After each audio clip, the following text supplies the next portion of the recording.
فاتحہ۔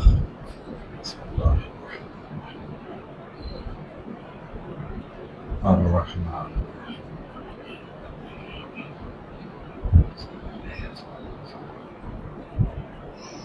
صراط الذین غیر المغضوب علیہم صلی اللہ علیہ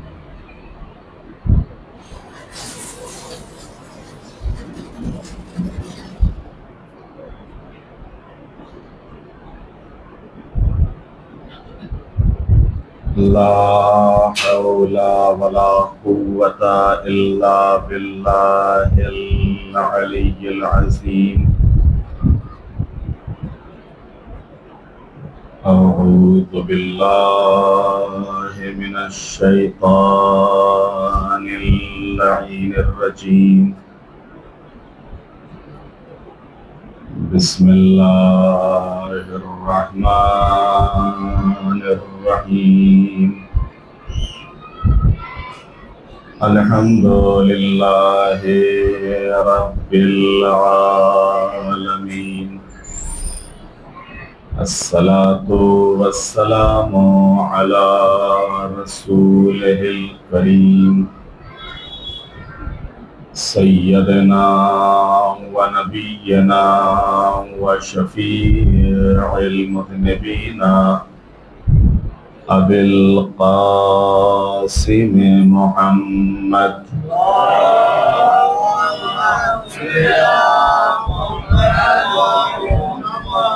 وآله الطيبين الطاهرين المعصومين المظلومين ولعنة الله على أعدائهم أجمعين من يومنا هذا إلى قيام يوم الدين رب اشرح لي صدري ويسر لي أمري واحلل عقدة من لساني يفقهوا قولي أما بعد فقد قال الله الحكيم في القرآن الكريم بسم الله الرحمن الرحيم هو الذي أرسل رسوله بالهدى ودين الحق ليظهره على الدين كله ولو كره المشركون صلوات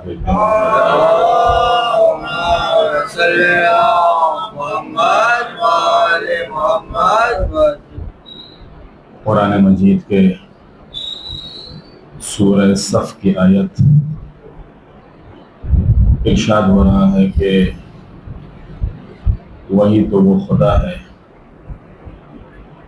کہ جس نے ہدایت اور دین حق کے ساتھ رسول بھیجا تاکہ اپنے دین کو تمام ادیان پر غلبہ عطا کرے، اور یہ بات چاہے مشرکوں کو کتنی ہی ناگوار کیوں نہ گزرے۔ اس آیت کے ذیل میں دین کی حفاظت میں ائمہ کا کردار کے موضوع پر گفتگو ہو رہی ہے، اور بات چوتھے امام حضرت امام زین العابدین علیہ السلام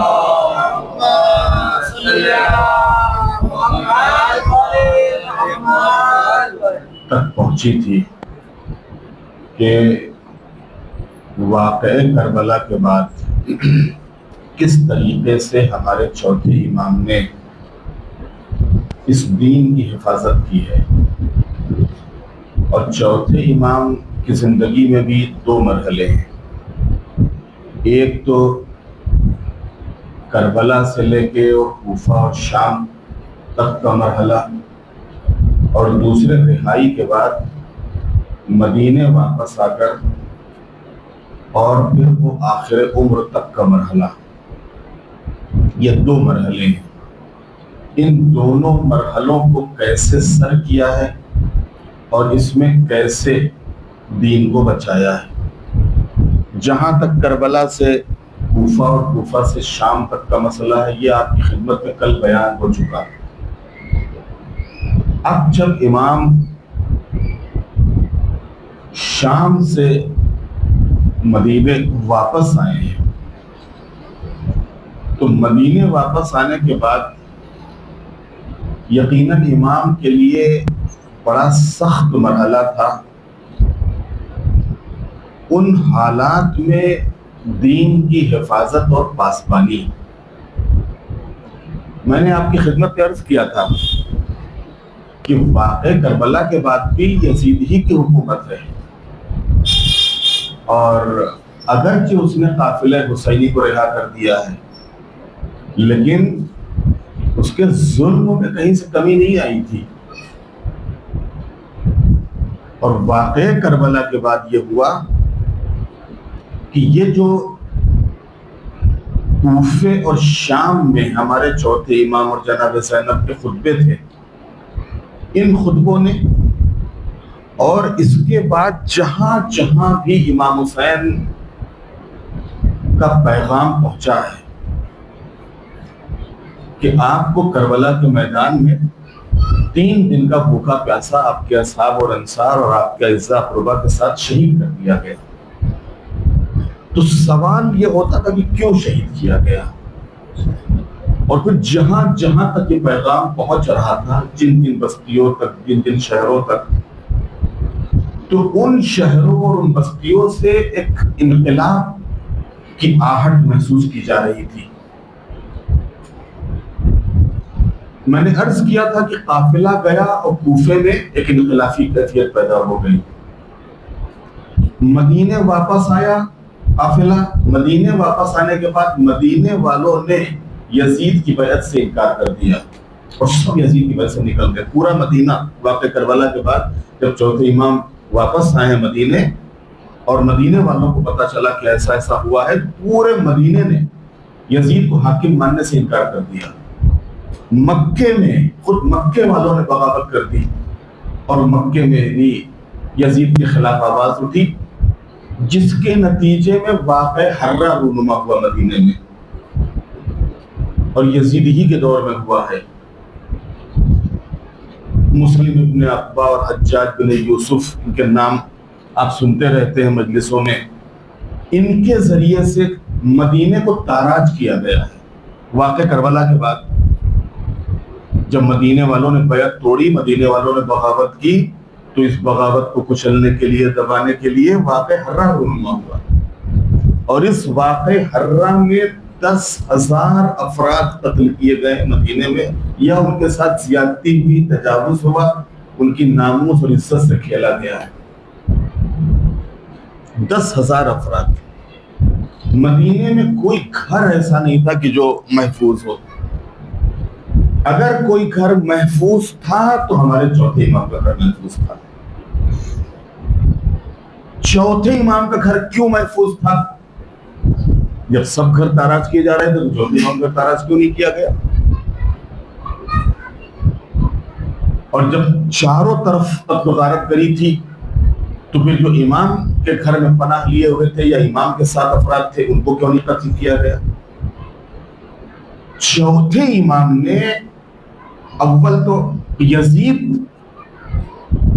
دیکھ چکا تھا کہ ان سے بیعت مانگنے یا ان سے مقابلہ کرنے کا نتیجہ کیا ہوتا ہے، کیونکہ اتنی رسوائی ہو چکی تھی یزید کی، اتنی ذلت ہو چکی تھی، اور جس طریقے سے مسلمانوں کے اندر یزید کے خلاف ایک نفرت سی پیدا ہو گئی تھی، تو یزید نہیں چاہتا تھا کہ اب مزید اس خاندان کی کسی فرد کو قتل کر کے اس نفرت میں اضافہ کرے۔ اگر چوتھے امام کے گھر کے اوپر حملہ ہوتا یا چوتھے امام کو قتل کرتا تو اس نفرت میں اور اضافہ ہوتا، اور یزید نہیں چاہتا تھا کہ وہ نفرت بڑھے۔ دوسری یہ کہ خود چوتھے امام نے واقع کربلا کے بعد ایک ایسی حکمت عملی اختیار کی تھی کہ جس حکمت عملی کی بنیاد پر مدینے میں چوتھے امام کا گھر محفوظ رہا۔ اور تقریباً 350 افراد خود امام کے گھر میں پناہ لیے ہوئے تھے اسی واقعہ ہربرا کے موقع پہ 350 افراد. اور جو لوگ امام کے گھر میں پناہ لیے ہوئے تھے ان کے علاوہ کوئی گھر اور کوئی شخص مدینے میں محفوظ نہیں رہا ہے. سب کو کسی نہ کسی لحاظ سے کچھ نہ کچھ تکلیف پڑی ہے. اب تو ایک طرف ادھر واقع ہررا، ادھر مکے والوں نے بغاوت کی اور مکے کی اس شورش کو دبانے کے لیے اور مکے میں جو لوگ بیعت سے نکل گئے تھے ان کو اپنی بیعت میں لانے کے لیے اس نے مکے کے اوپر، جہاں مدینے میں مسجد نبوی میں گھوڑے باندھے گئے اس کی توہین کی گئی ہے، وہی مکے میں خانہ کعبہ کے اوپر آگ کے گولے برسائے گئے. یہ سب کچھ اسی دور میں ہوا، اسی زمانے میں ہوا. چوتھے امام نے ان حالات کو بہت نزدیک سے دیکھا ہے، بہت قریب سے دیکھا ہے. ایک طرف وہ پورا کربلا کا واقعہ کہ اس دین کو بچانے کے لیے میرے بابا نے کیسے قربانی دی ہے اور میرا چچا، میرا بھائی، میرے عزیز اقربا، میرے بابا کے صاحب سب قربان ہو گئے اس دین کو بچانے کے لیے. اب آگے اس دین کو کیسے بچایا جائے؟ تو ایک طریقہ تو امام نے وہ کہ جو کربلا سے لے کے شام تک اختیار کیا تھا کہ جہاں کے اوپر اپنی مصیبتوں کا ذکر کیا ہے یا اپنی فضیلتوں کو بیان کیا ہے تاکہ لوگوں کے ضمیروں کو بیدار کرے، لوگوں کے ذہنوں کو بیدار کرے، ان کے ضمیروں کو اور ذہنوں کو چھوڑے. اور جن لوگوں تک غلط پروپیگنڈے کے ذریعے سے غلط باتیں پہنچی ہیں ان کے ذہنوں سے وہ غلط باتیں نکالنے، اور امام اس مقصد میں کربلا سے لے کے شام تک کامیاب ہوئے اس پیغام کو پہنچانے میں اور ان پروپیگنڈوں کو ختم کرنے میں، ان کے اوپر پانی پھیرنے میں. اب جب مدینے واپس آئے تو یہ جو میں نے عرض کیا اس طریقے کے حالات ہیں، واقع ہررا ہے، باقی اور اتنے سخت حالات ہیں. ان حالات میں چوتھے امام نے کیا کیا؟ چوتھے امام نے 4 طریقے اختیار کیے ہیں دین کو بچانے کے لیے اور شریعت کو لوگوں تک پہنچانے کے لیے. ایک صلوات بھیجتے ہیں محمد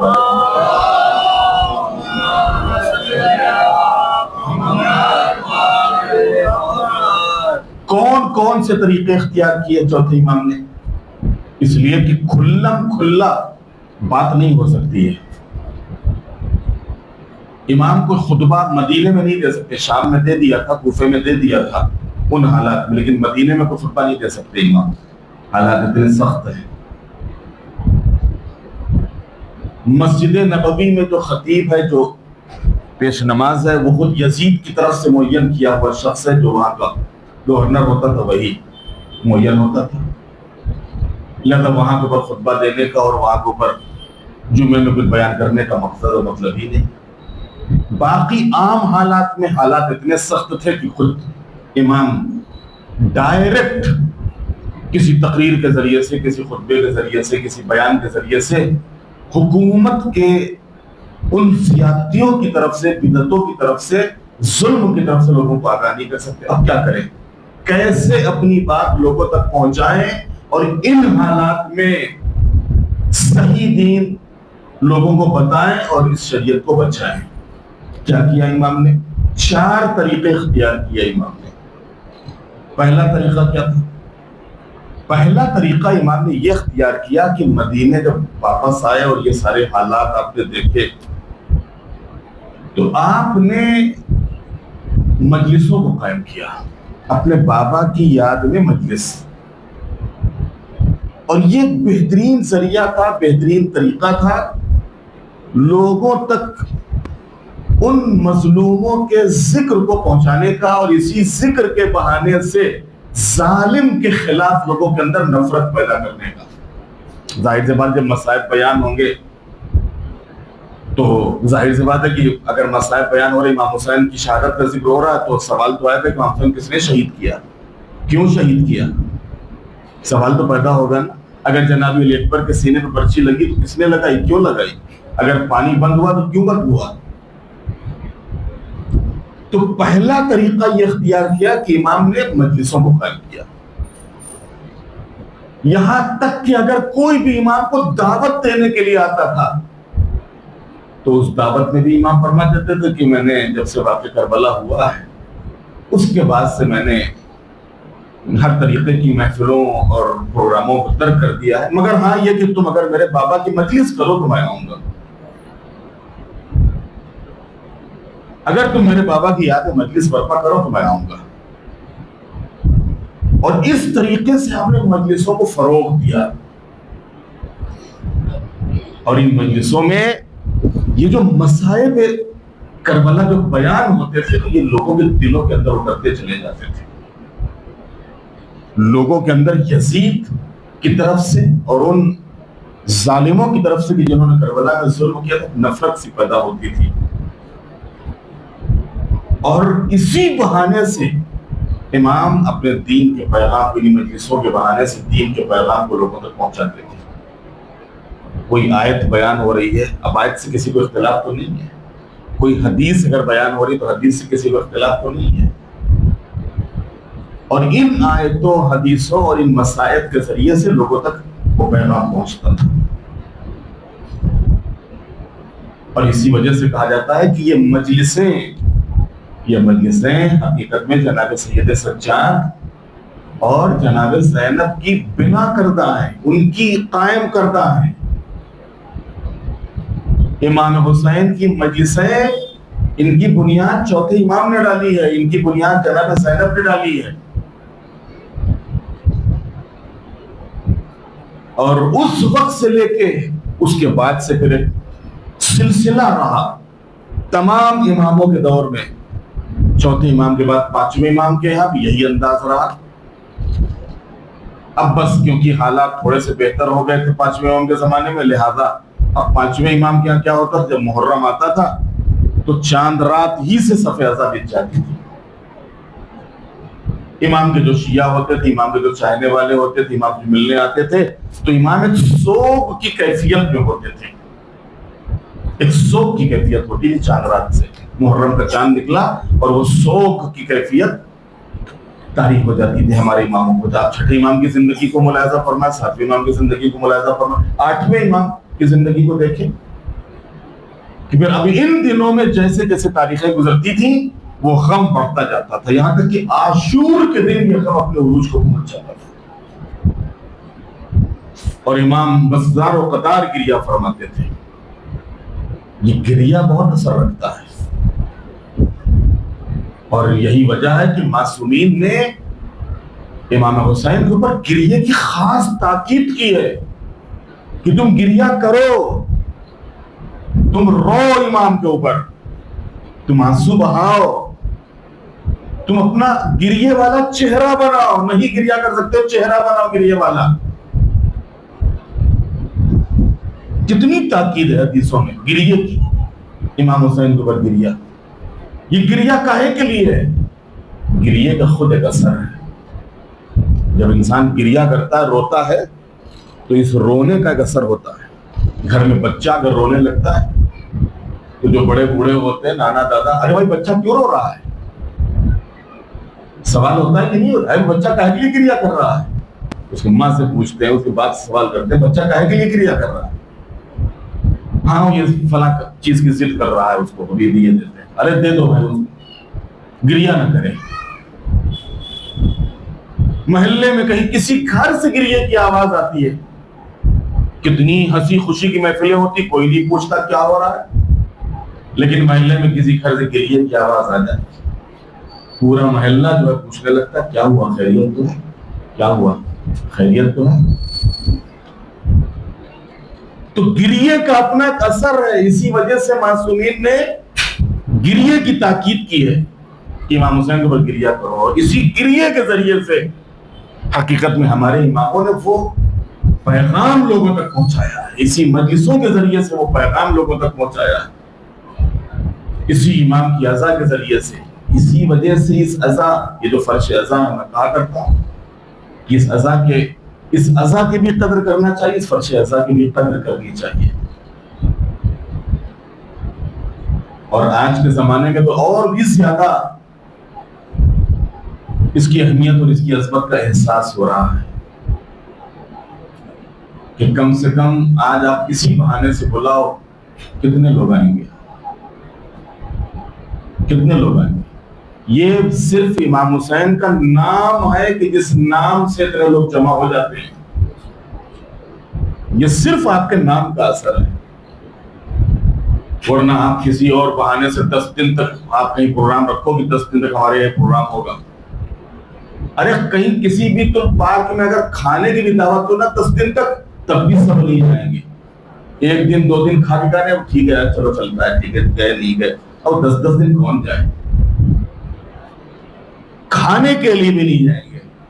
کیسی کیسی پارٹیاں ہوتی ہیں، 1 دن 2 دن انسان شریک ہوتا ہے، بعد میں کہتا ہے اچھا ارے وہ یہ معاف کرنا ہم نہیں پہنچ پائے. صرف یہ عزائے سید الشہداء، اللہ نے اس میں خاص اثر رکھا ہے.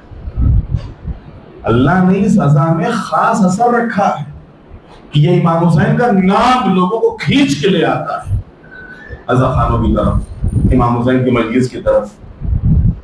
اور خاص کر کے یہ پہلی محرم سے 10 محرم تک یہ جو مجمع ہے یہ آپ کو پورے سال نہیں ملے گا. یہ مجمع آپ کو پورے سال کسی تاریخ میں نہیں ملے گا. یہ جو پہلی محرم سے لے کے 10 محرم تک کا مجمع ہے، تو امام حسین کے نام میں اللہ نے کچھ الگ ہی اثر رکھا ہے. تو اس وجہ سے یہ فرش عزا اور یہ مجلس عزا اس کی قدر کریں. اور آج کے زمانے میں جیسا کہ میں نے عرض کیا، اس کی کچھ زیادہ ہی اہمیت اور عظمت بڑھ جاتی ہے. بڑھ اس لیے جاتی ہے اور بڑھ اس لیے گئی ہے کہ آج کے زمانے میں گمراہی کے اسباب بہت زیادہ ہو گئے ہیں. گھر گھر گمراہی کے اسباب ہیں، گھر گھر، اور ہر فرد تک گمراہی کے اسباب پہنچ چکے ہیں. آپ کہاں تک روکیے گا؟ کیا کیا روکیے گا؟ کس کس چیز سے روکیے گا؟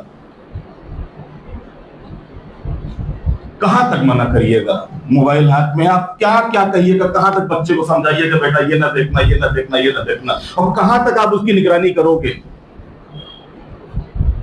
کہاں تک آپ اس کو چیک کرو گے؟ کتنا چیک کرو گے آپ؟ تو گمراہی کے اسباب اتنے زیادہ ہیں کہ گھر گھر میں ہیں اور ہر فرد تک پہنچ گئے ہیں. اس کے علاوہ باقی دنیا میں جو حالات ہیں وہ تو ہے ہی.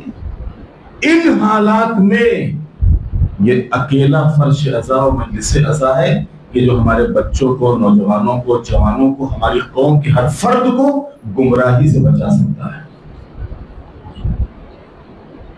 اور جو انحراف ہوتا ہے، کچی ہوتی، ٹیڑھاپن ہوتا ہے، اس کو سیدھا کر سکتا ہے. جو دلوں میں شک شبہے پیدا ہو جاتے ہیں باتوں سے، میسجوں سے، ادھر ادھر کی چیزوں سے، ان شک شبہوں کو اگر کوئی چیز دور کرتا ہے تو یہ فرش عزا ہے، یہ مجلس عزا ہے. کہ ان مجلسوں کی وجہ سے وہ شک شبہے دل سے نکل جاتے ہیں. اللہ کے سلسلے میں ایک شک پیدا ہو گیا، آج کل تو زمانہ ایک میسج آ گیا اور اسی وجہ میں سے شک پیدا ہو. ہاں بات تو یار اس میں لکھا ہوا حدیث ہے، کون دیکھنے جا رہا اس کتاب کا جو حوالہ جو کتاب ہے بھی کہ نہیں ہے؟ اور جو کتاب اگر حوالہ دیا تو اس کتاب میں بھی ہے کہ نہیں وہ حدیث؟ نہ جانے کتنی آج حدیثیں ایسے ہی صرف فرضی نام نیچے لکھ کے فرضی حوالہ دے کے اور میسج بھیج دیا جاتا ہے. اور باقاعدہ پورا ایک اس کے اوپر IT سیل ہے جو پورا کام کر رہا ہے دشمنوں کا، مخالفوں کا. کہیں عزاداری کے نام کے اوپر، کہیں مولا علی کی ولایت کے نام کے اوپر، کہیں شیعہ کے نام کے اوپر، تو کہیں اسلام کے نام کے اوپر، تو کہیں قرآن کے نام کے اوپر. یہ سب کچھ ہو رہا ہے دنیا میں. میں اسی وجہ سے شروع میں بھی آپ کی خدمت میں عرض کیا تھا کہ مومن ہمیشہ بابصیرت ہوتا ہے، ہوشیار ہوتا ہے، الرٹ رہتا ہے، ہوشیار خبردار رہتا ہے. مومن آنکھ بند کر کے ہر چیز کو قبول نہیں کر لیتا ہے. کوئی بھی آیا، کیسا بھی آیا، کچھ بھی آیا، کہیں سے کوئی بات ہے، ہاں ٹھیک ہے چلو قرآن نے کہہ دیا قبول، ہاں معصوم کی حدیث ہے چلو قبول. قرآن میں ہے تو قرآن تمہارے گھر میں رکھا ہے، اٹھاؤ دیکھو تو کہ ہے بھی کہ نہیں ہے. یہ ترجمہ لکھا ہوا یہی ترجمہ ہے کہ اور کچھ کر دیا ہے ترجمہ؟ حدیث سے کم از کم حدیث آئی تو کسی عالم دین سے معلوم تو کر لو کہ حدیث ہے بھی کہ نہیں ہے صحیح. حدیثوں کتابوں میں تو بہت سی حدیثیں ہیں, آیا وہ صحیح ہے کہ حدیث کی نہیں صحیح ہے؟ تو یہ جو مجلسیں ہیں, یہ جو عزائے سید الشہداء ہے, یہ اس کا اثر ہے. اور یہ مجلسوں اور عزائے سید الشہداء ہی کی برکت ہے کہ جس کی بنیاد کے اوپر آج ہمارا دنیا میں تشخص باقی ہے, عزت باقی ہے, مقام باقی ہے. اور حقیقت یہی ہے. ابھی جب یہ ایران اور اسرائیل کیا کہیے بلکہ پوری دنیا کا یہ ایک طرف تھی اور ایران ایک طرف تھا. اسرائیل تو خالی مہرہ تھا سامنے, ورنہ پورا یورپ اس کے پیچھے کھڑا تھا, امریکہ اس کے پیچھے کھڑا ہوا تھا, ساری طاقتیں اس کے پیچھے کھڑی تھی. بہت سے تو ایسے ہیں کہ جن کے نام نہیں آئے ہیں وہ بھی اس کے پیچھے کھڑے تھے. سب پتا ہے کون کون تھا اس کے پیچھے. اب جب جنگ ہوئی تو اس جنگ کے نتیجے میں دنیا نے کیا کہا؟ سب کی زبان پر ایک ہی جملہ آیا کہ بھیا یہ امام حسین والی قوم ہے, ان سے مقابلہ کرنا, ان سے ٹکر لینا, ان سے لڑنا آسان نہیں ہے. یہ امام حسین والے ہیں بھائی, یہ امام حسین والی قوم ہے, یہ امام حسین. اور یہ اسی کو قاسم سلیمانی صاحب نے کہا تھا, امام ملت امام حسین, ہم امام حسین کی قوم ہیں. امام حسین کی قوم ہونے کا مطلب کیا ہے؟ امام حسین کی قوم ہونے کا مطلب ہی یہ ہے کہ کل جس طریقے سے میرے آقا نے, میرے مولا نے کربلا سے نکلتے, مدینے سے نکلتے وقت, کربلا جاتے وقت اپنا ہدف معین کیا تھا, بتایا تھا, حسینی اسی ہدف کو لے کے چلتا ہے, اسی مقصد کو لے کے چلتا ہے. اور کل اگر ہمارے آقا نے ظالم کے ہاتھ پہ ہاتھ نہیں رکھا تھا تو اگر ہم ان کی قوم ہیں تو ہم بھی کسی ظالم کے ہاتھ پہ ہاتھ نہیں رکھیں گے. صلوات بھیجتے محمد والے محمد.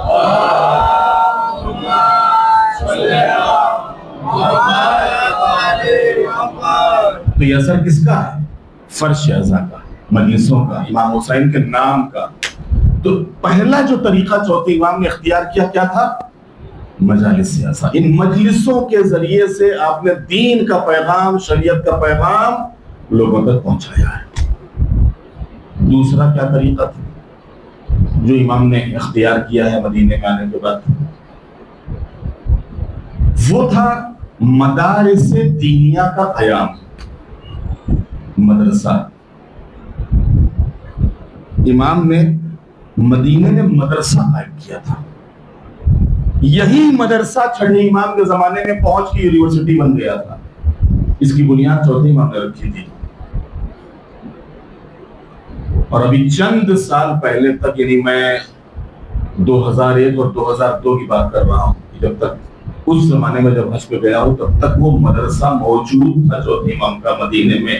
اور جو قافلے جاتے اطراف کی زیارت میں اس مدرسے کی بھی زیارت کرائی جاتی تھی. آج بھی ایئرپورٹ روڈ پر, مدینے کا جو ایئرپورٹ روڈ ہے اسی روڈ کے اوپر یہ چوتھے امام کا مدرسہ موجود ہے, لیکن اس کو بھی ملونوں نے چھاونی بنا دیا ہے اور وہاں کے اوپر داخلے کے اوپر پابندی لگا دی ہے. اب کوئی اس کے اندر نہیں جا سکتا ہے اور اس کو زیارت نہیں کر سکتا. لیکن باہر سے جن لوگوں کو پتا ہے, معلوم ہے کہ ہاں یہی وہ جگہ ہے کہ جہاں کے اوپر چوتھے امام کا مدرسہ تھا. یہ جو مدرسہ امام نے قائم کیا تھا, اس میں کیا پڑھایا جاتا تھا؟ اس میں الف بے نہیں پڑھایا جاتا تھا. اس مدرسے میں الف بے تے سے کی تعلیم نہیں دی جاتی تھی, اس میں معارف کی تعلیم دی جاتی تھی. جو لوگ آتے تھے ان کے ذہنوں کو کھولا جاتا تھا, ان کے ضمیروں کو بیدار کیا جاتا تھا, ان کو اللہ کی معرفت, رسول کی معرفت, امام کی معرفت, دین, اسلام اور قرآن اور شریعت کی صحیح معرفت دی جاتی تھی. اور اسی درسگاہ کا نتیجہ یہ ہوا کہ چند ہی دنوں میں امام نے ایک ایسی تعداد پیدا کر دی شاگردوں کی کہ جن کے اندر وہ معرفت تھی, جن کے اندر وہ ہمت اور حوصلہ پیدا کر دیا امام نے کہ آپ نے سنا ہوگا کہ چوتھے امام کا زمانہ ہے اور امام حج کے لیے تشریف لے گئے. جب امام حج کے لیے تشریف لے گئے ہیں، یہ یزید کے بعد کا زمانہ ہے، لیکن جو مدرسہ امام نے قائم کیا تھا، چند سالوں میں اس مدرسے سے نکلے ہوئے شاگرد کہاں پہنچ گئے، ان کے اندر کتنی ہمت اور جرأت پیدا ہو گئی. ہشام کا زمانہ ہے، چوتھے امام حج کے لیے گئے، اور جب چوتھے امام حج کے لیے گئے تو ہشام بھی حج کے لیے آیا ہوا تھا. یہ طواف کرنے کے بعد بار بار حجر اسود کی طرف بڑھ رہا تھا، اور لوگ دھکا دیتے تھے اور پھر یہ پیچھے چلا آتا تھا. لوگوں کا ہجوم اتنا زیادہ تھا، مجمع اتنا تھا کہ لوگ یہ جیسے قریب ہونا چاہتا تھا، ایک مجمع آتا تھا اور پھر یہ پیچھے چلا جاتا تھا. اسی درمیان ہمارے چوتھے امام طواف مکمل ہوا.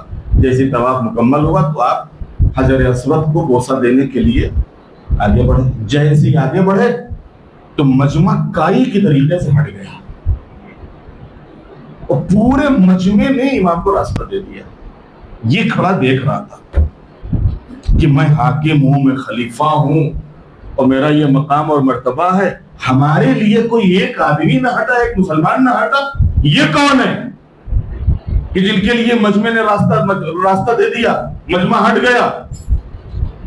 چوتھے امام گئے اور آسانی سے، آرام سے امام نے حجر اسود کو بوسہ دیا، اور بوسہ دے کے پھر آپ پیچھے ہٹے. تو اس نے سوال کر دیا یہ کون ہے. وہیں پہ فرزدق کھڑے ہوئے تھے. امام نے کتنا ہمت اور جرأت لوگوں کے اندر پیدا کر دی تھی انہی مجلسوں کی وجہ سے، اسی مدرسے کی وجہ سے. وہیں فرزدق کھڑے ہوئے تھے. فرزدق نے کہا کہ تم نہیں جانتے ہو، تم اس کو نہیں پہچانتے ہو. اس لیے اس نے تجاہل عارفانہ سے کام لیا تھا. تجاہل عارفانہ کہتے ہیں کہ یعنی پہچان کے بھی نہ پہچاننا. جانتے ہیں لیکن اپنے کو ایسا ظاہر کر رہے جیسا نہیں جانتے. تو ایک مرتبہ ہشام کہتے ہیں کہ تم نہیں جانتے ہو. ارے اس کو تو مکہ جانتا ہے، اس کو تو مینا جانتا ہے، اس کو تو ہل جانتا ہے، اس کو تو حرم جانتا ہے، تم نہیں جانتے. ایک صلوات بھیجتے محمد والے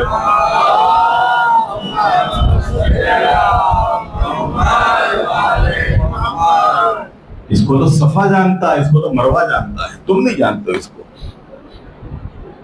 تو یہ کس مدرسے کا اثر تھا جو امام نے قائم کیا تھا.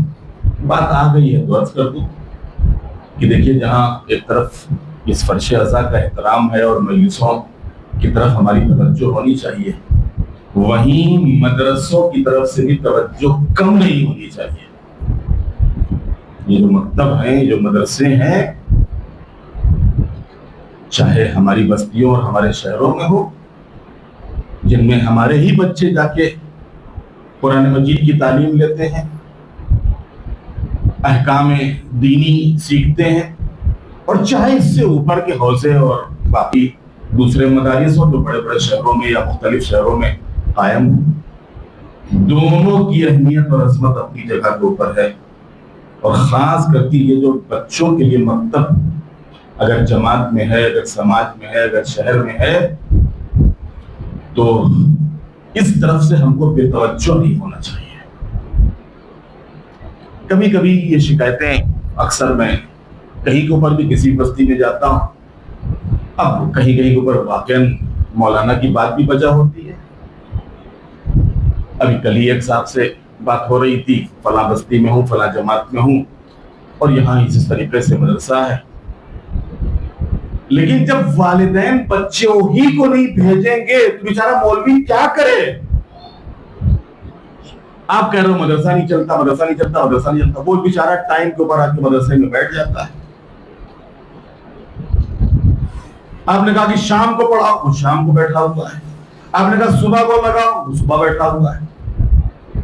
تو کم از کم جس لیے بیٹھا ہے وہ مقصد تو حاصل ہو. اب وہ گھر گھر بچوں کو بلانے تھوڑے جائے گا. وہ ہر روز ایک کو ضرورت تھوڑے ٹوکے گا کہ ہاں بھائی آپ اپنا بچہ بھیجیے گا، اپنا بچہ بھیجیے گا، اپنا بچہ بھیجیے گا.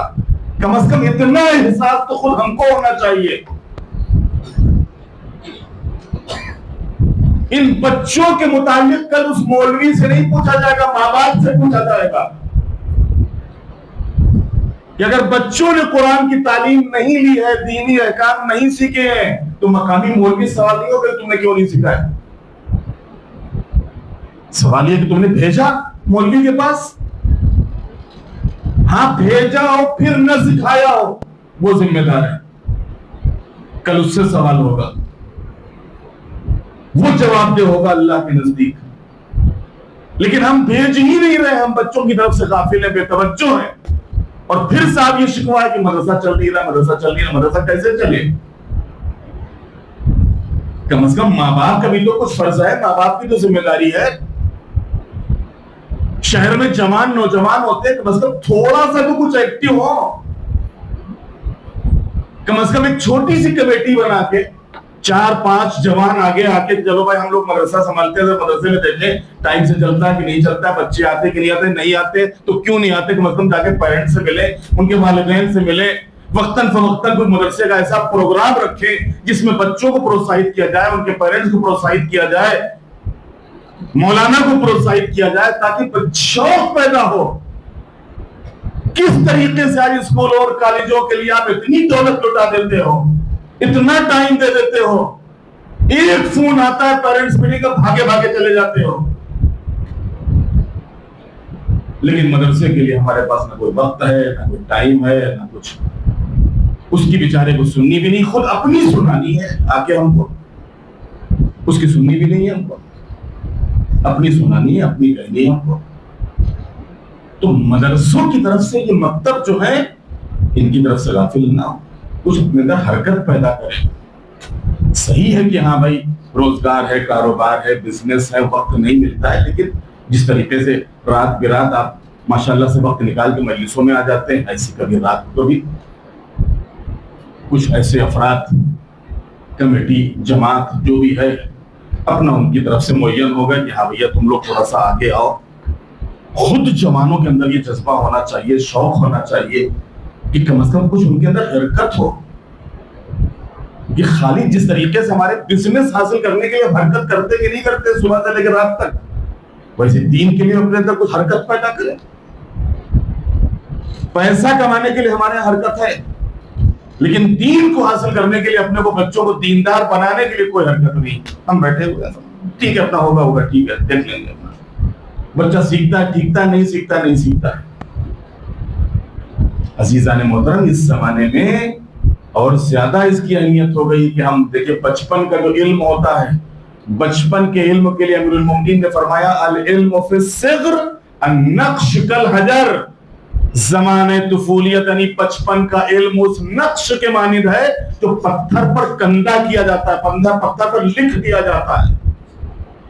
جس طریقے سے پتھر پر لکھا ہوا کبھی مٹتا نہیں ہے، خراب نہیں ہوتا ہے، ختم نہیں ہوتا ہے، ویسے ہی بچے کے ذہن میں بچپن میں جو لکھ دیا گیا وہ آخر تک ختم نہیں ہوگا، وہ کبھی بھی اس کے ذہن سے نکلے گا نہیں. اسی وجہ سے بچپن میں اس کو صحیح تعلیم دی جائے، صحیح عقیدہ بتایا جائے، صحیح عمل کی تعلیم دی جائے، تاکہ جب جوان ہو، نوجوان ہو، تو پھر یہ عقیدے کے متعلق کہیں سے شک مبتلا نہ ہو جائے، کہیں اس کا عمل خراب نہ ہو جائے، یا عمل کی طرف بے توجہ نہ ہو.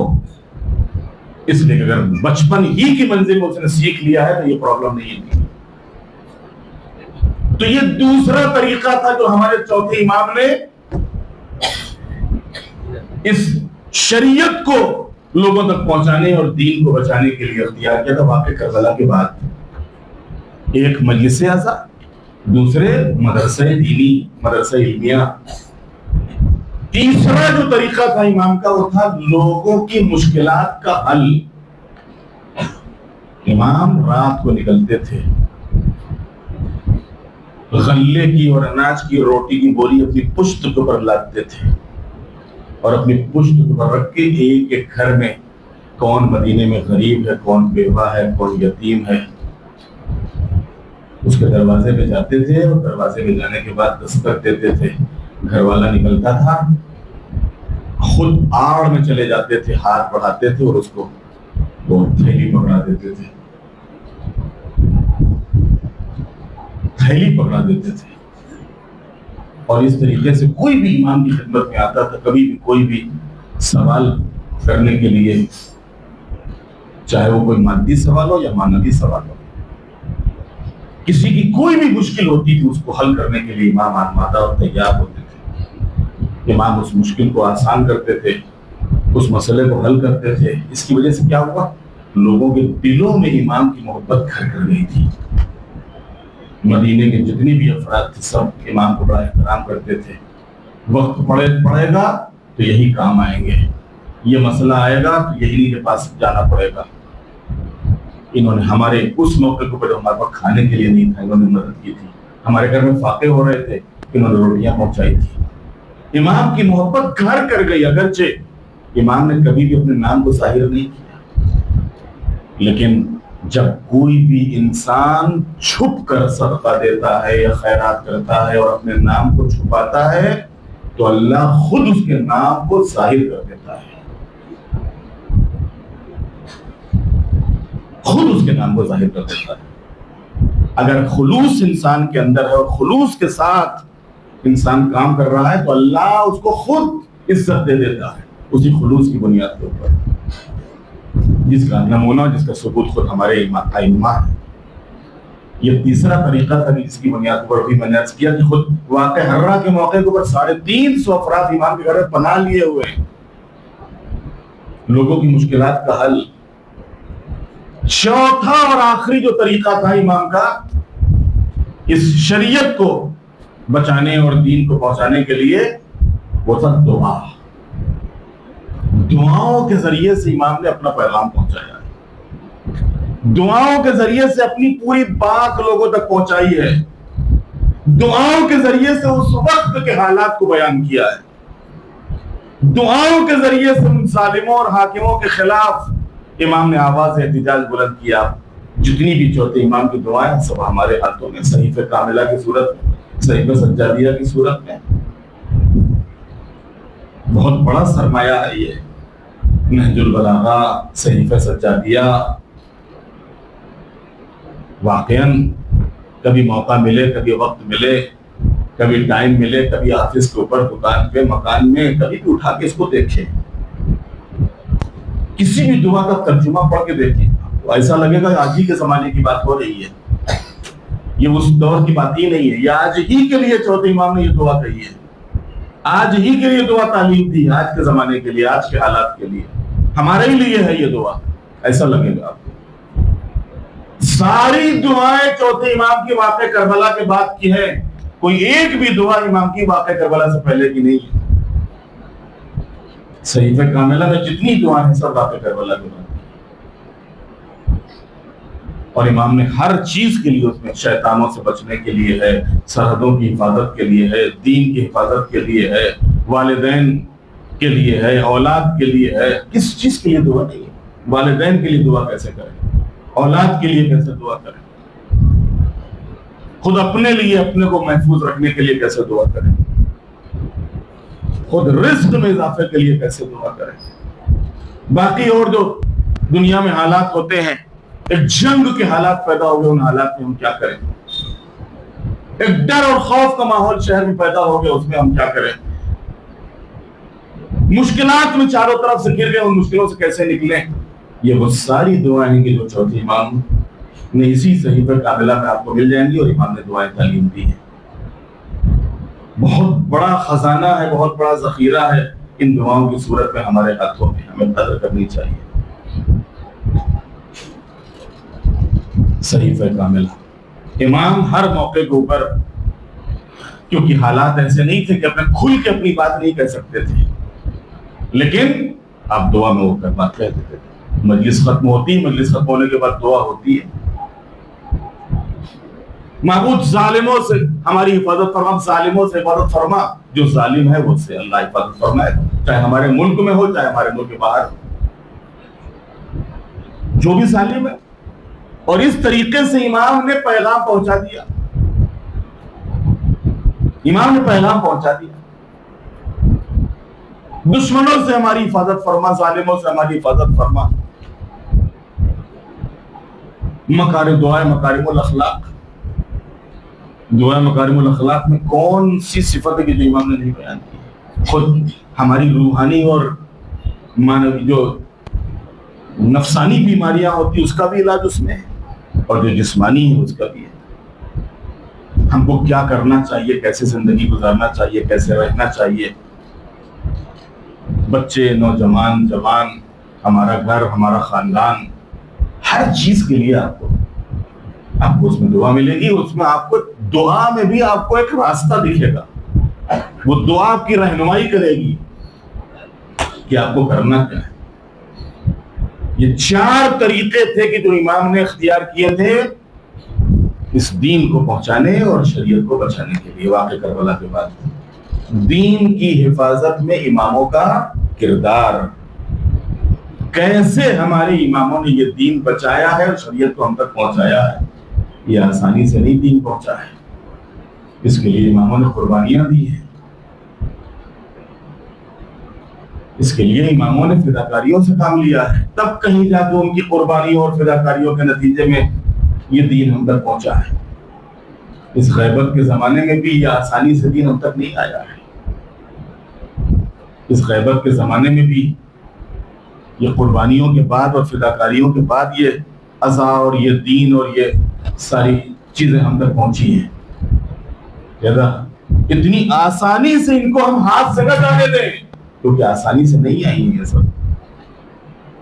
کتنے علماء، کتنے فقہاء، کتنے مجتہدین، کیسے کیسے حالات ہوئے ہیں، کیسی کیسی قربانیاں دی ہیں، کیسے کیسے زندانوں میں رہے ہیں، کیسے کیسے فاقوں سے زندگیاں گزاری ہیں، لیکن دین کو ہاتھ سے نہیں جانے دیا ہے، اس شریعت کو نہیں مٹنے دیا ہے، لوگوں تک پیغام پہنچانے میں کہیں سے کوتاہی نہیں کی ہے کہ لوگوں تک پیغام پہنچ جائے۔ اور یہی امام حسین کا مقصد تھا کربلا کے میدان میں۔ کربلا نے لوگوں تک پیغام پہنچانے کے لیے اپنا سب کچھ قربان کر دیا، اور حقیقت یہی ہے کہ جہاں تک عصر عاشور تک کا مسئلہ ہے تو یہ تو پھر بھی کم از کم خاندانی روایات کے مطابق تھا، لیکن جو عصر عاشور کے بعد کا مرحلہ تھا یہ تو خاندانی روایات کے برخلاف تھا مرحلہ، کہ جہاں سے پردے کو رواج ملا ہو، جہاں سے لوگوں نے پردہ سیکھا ہو، اور جس گھرانے نے پردہ بتایا ہو، پردہ سکھایا ہو، آج اسی گھرانے کی خواتین کی جن کے سروں پہ چادر نہیں ہے، اسی گھرانے کی خواتین ہے کہ جن کے ہاتھ پر سے گردن بندھے ہوئے ہیں، اور انہیں کربلا سے کوفہ اور کوفہ سے شام لے جایا جا رہا ہے۔ بچے، بیویاں، یہ خواتین، یہ اہل حرم کہتے ہیں کہ شام غریبہ میں پانی آیا تھا،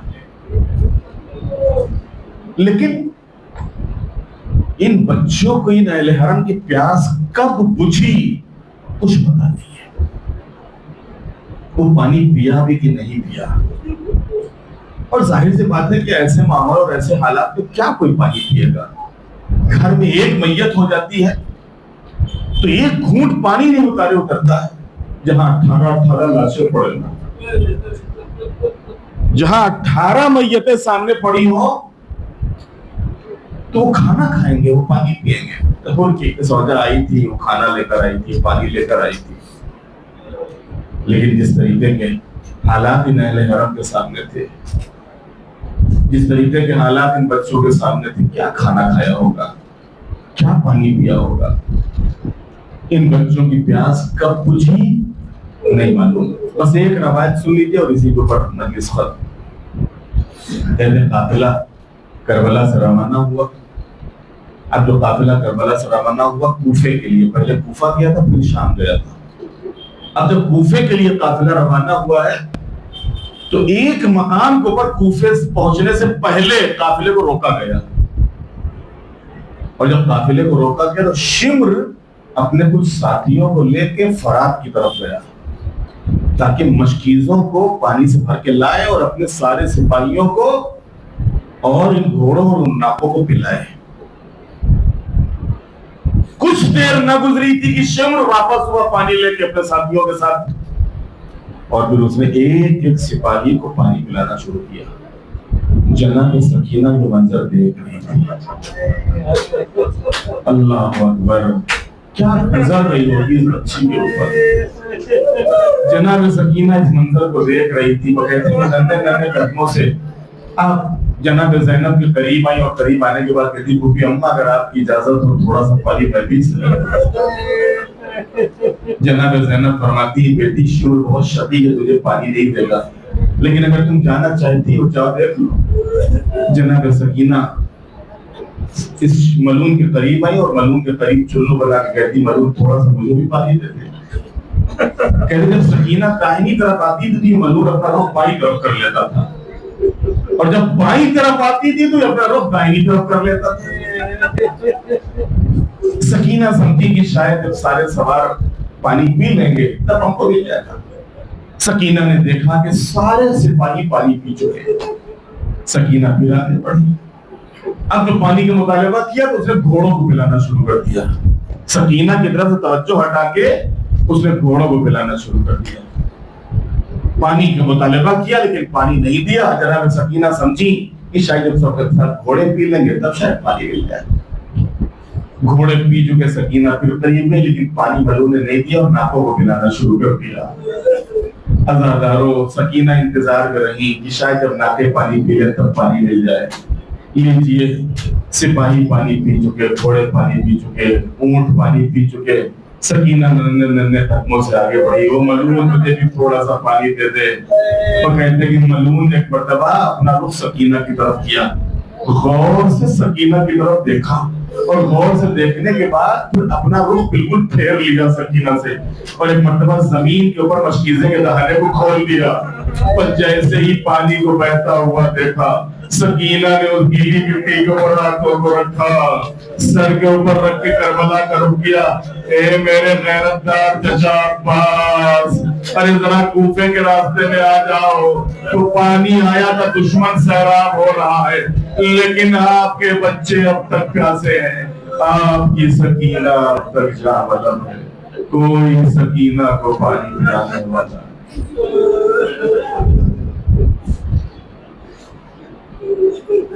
الا لعنت اللہ